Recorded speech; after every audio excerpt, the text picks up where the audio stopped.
Well, it's personal between me and you, and I'm going to do you some serious harm, you big stiff idiot. The Untouchable True School Sports Empire proudly presents something the boxing game's been missing. Hey, what's going on? It's your boy BT, and I came here to talk some boxing with the thousands of True School Sports subscribers. Now, I've been very quiet about this subject for a little bit of time because I've actually been practicing. I've been trying to build better habits when I cover boxing and I talk about certain fighters that I don't like. I've been trying to do my best to not talk bad about fighters I don't like, such as Canelo Alvarez, right? Because anybody who knows me knows I can't stand Canelo. I think a lot of bad things about him. But I've really had to bite my tongue when it comes to this particular subject a lot. But I'm not biting my tongue no longer because it's getting annoying to see people keep talking about this. So Canelo did an interview not too long ago with Ellie Sackback about how, these guys like Benavidez and David Benavidez and Demetrius Andrade and Jamal Charlo are all just, they're all just sitting down, twiddling their thumbs, knitting sweaters, waiting for Canelo Alvarez to give them a payday, right? Do want payday, do want payday. They're just waiting around for Canelo to give them a payday. And they should just fight each other, right? And it's so funny, right? Because I remember clearly, like, back when Floyd Mayweather was the face of boxing, he used to always say the same thing over and over again. People gave Floyd Mayweather all this shit about not fighting guys in their primes and whatever and all this stuff. But he always told you the same thing his whole career. He always told you, put him in front of me and I'll beat him. And whether you love him or hate him, that's what he did 50 times in his professional career, in boxing.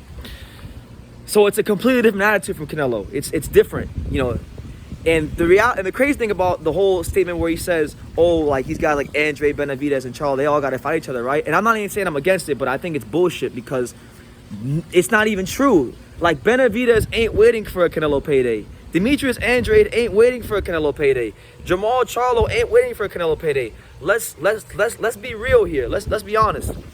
All right, we'll start with Benavidez. All right, Canelo Alvarez has already stated his damn self out of his own mouth that he will not fight any sort of Mexican fighters because he is representative of Mexico. He said that. Those are his words, not mine. This is also the same Canelo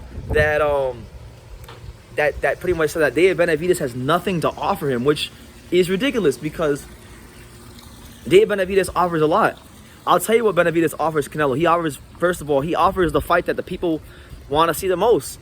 If you ask fighters, and mind you, this is coming from someone, I'm not even a big Benavidez guy like that, but if you ask the fighters, if you ask most boxing fans, who do you think from 160 to 175 would give Canelo the most problems, and who would you want to see Canelo Alvarez fight the most? The most popular answer is David Benavidez. So if Canelo was really interested in giving people great fights, he would want to go see David Benavidez. Now, mind you, keep in mind, David Benavidez never lost his title on the scale. He lost it due to lack of discipline and things like that. That's his fault. We get it.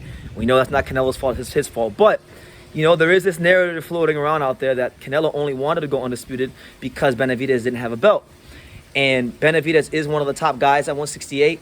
He's undefeated. We hear a lot of when the Canelo fans and the mainstream boxing media want to prop Canelo up, they always like to say that Canelo is fighting these young, undefeated champions in their prime. But then here we have a young, undefeated champion in his prime that people want to see him fight, and all of a sudden it's a problem, To be honest with you guys, I don't even know if we can truthfully call Canelo Alvarez undisputed at 168 until he beats Benavidez, because Benavidez never lost a title on the scale. He's one of the top guys there. You can't say Canelo Alvarez truthfully cleaned out 168 until he goes sees David Benavidez. The same way we can say that Josh Taylor never really cleaned out 140 until he goes and he fights Jack Catterall. Just being honest. And that goes for a lot of fighters. Few fighters in boxing actually clean out a division. Truthfully speaking, the only guy that's really cleaned out a division to where there was nobody left active in the sport was Alexander Usyk. All right. If you're not, other than that, nobody else has did it like Usyk as far as cleaning out a division. So when I hear all these excuses about not wanting to fight David Benavidez, it's bullshit. And as far as him waiting around for a payday, Benavidez isn't waiting around for a payday. All right, I think it's his manager that's waiting around for a payday. That's through no fault of Benavidez. Benavidez strikes me as the type of guy that will fight anybody. he wants to fight Andrade, but him and his manager aren't on the same accord. So it's an unfortunate state of affairs. But if it came down to fighting Canelo, the money would be right. He would take the fight, and Samson will take the fight. It's just that there's a lack of willingness from Canelo and Reynoso to want to fight Benavidez because they keep downplaying him at every chance they get. So the Benavidez thing is bullshit. Let's move on to Jermall Charlo, another guy who I really don't like. Of this bunch, he's probably the guy I dislike the most, right? But let's be real. So in 2019, Jermall Charlo was nipping on the heels of potentially getting a Canelo Alvarez title shot, all right? In 2019, that was when the WBC just pulled the biggest thing out of their ass and said, oh, well, we're gonna create the franchise belt, which is a whole new concept at the time, so new and so confusing and so ridiculous that people didn't know what the hell was even going on at the time. So they made Canelo the franchise champion for the new concept they created, which allowed Canelo to move through the weight classes as he chooses, because there was another piece on the chessboard, so to speak.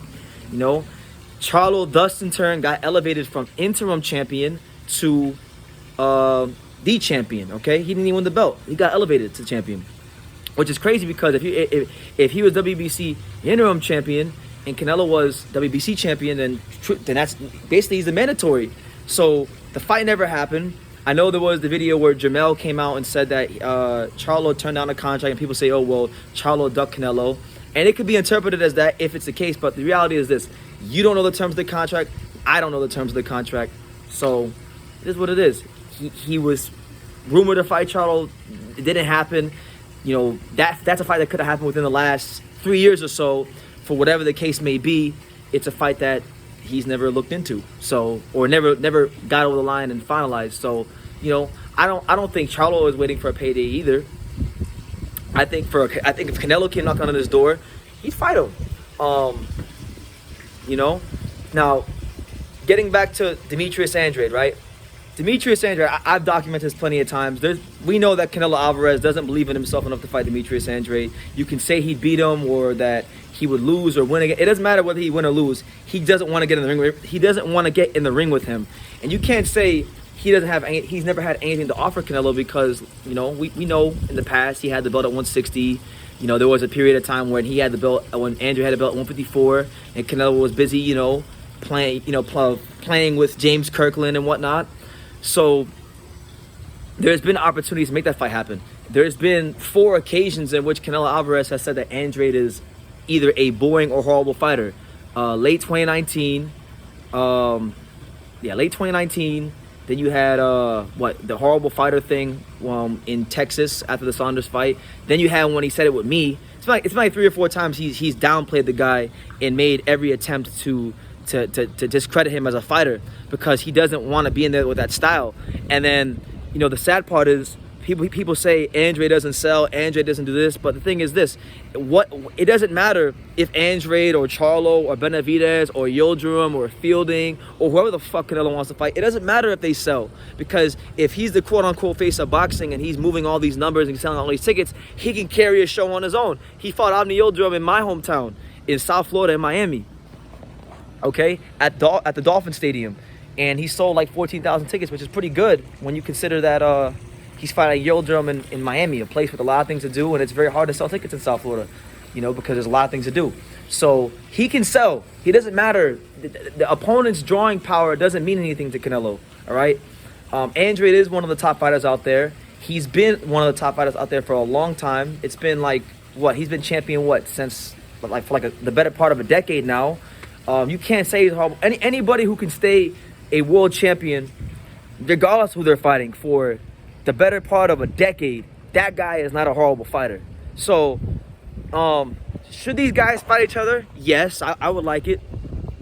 But I've never heard Canelo say this about other opponents. I've never heard him say this about Yildirim, Fielding, Bivol, all these other guys he's been fighting. Plant, he never said this about Plant. He never said this about Callum Smith. These guys never had to fight each other because think about 168, right? Like at 168, when they were fighting down there, right? 168.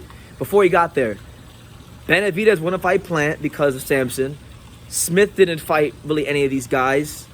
Saunders won a vacant belt and didn't really have much time in the weight class to begin with. None of these guys fought each other. So where was this energy about, the 68 pounders to fight each other? That was nowhere to be found. But when it comes to the fighters that could potentially give him some problems, or that have been vocal and have been running their mouth about beating him, and they believe they can beat him, now it's a problem because Canelo wants everyone to kiss his feet. I mean, it's a really sad state of affairs in boxing because people gave Floyd so much criticism, and some of it was earned. You know, I'm not going to sit here and say he was perfect and stuff like that. But, you know, when it came down to it, Floyd always said the same thing. If you put them in front of me, I'll beat them. And he went out there and he done his job, all right? Canelo ain't doing his job. He wants these dudes to fight each other, right? Which I'm not against. But, you know, it's not his position to play the role of matchmaker. That's not what he's a fighter. He ain't a matchmaker, all right? So at some point in time, he's got to come see at least two of these three guys. At least two of these three. I think I know which two he'll see and which one he won't see, but the sad part about all this is, and I know I've been rambling for almost 11 minutes, so if you're still with me, I appreciate you, but like, I wanted to say all that to say, the only guy that's really sitting around waiting for a payday is the motherfucker you're gonna fight next if you beat Bivol, which is Golovkin. That's the guy that's waiting for a payday. That's the guy that doesn't want to fight anybody, because how come that same energy isn't kept for Golovkin? Why isn't Canelo telling Golovkin, you gotta fight Andrade, you gotta fight Charlo? Think about it. Let's use common sense. Let's use common sense. Golovkin is a 60 pounder, which means he's in the same weight class as Charlo and Andrade, which means that the two guys he's saying should fight each other, all right?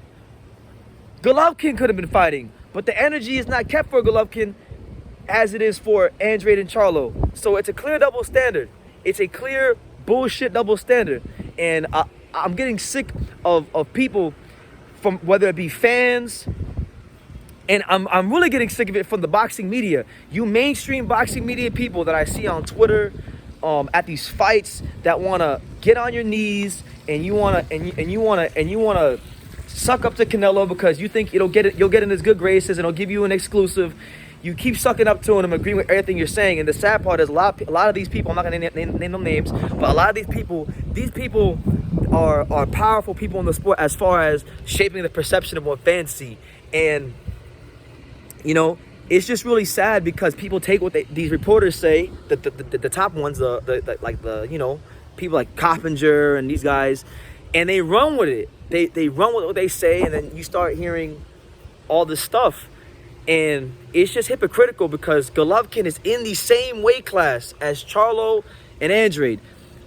Why isn't the same energy kept? You know, you guys can answer that question in the comments below if you want. But it's bullshit. Nope. The only person that's waited on a Canelo payday is Golovkin, I find it hilarious how the one guy who's actually waited around for a payday, who's nowhere close in position to fight him, hasn't been anywhere close in position to fight him since he lost to him. That's the guy Canelo wants to give the fight to if they both come out victorious. You know, it's just funny, and we have a lot of zombies in the world and boxing media with fans and things like this, and I'm getting sick of it.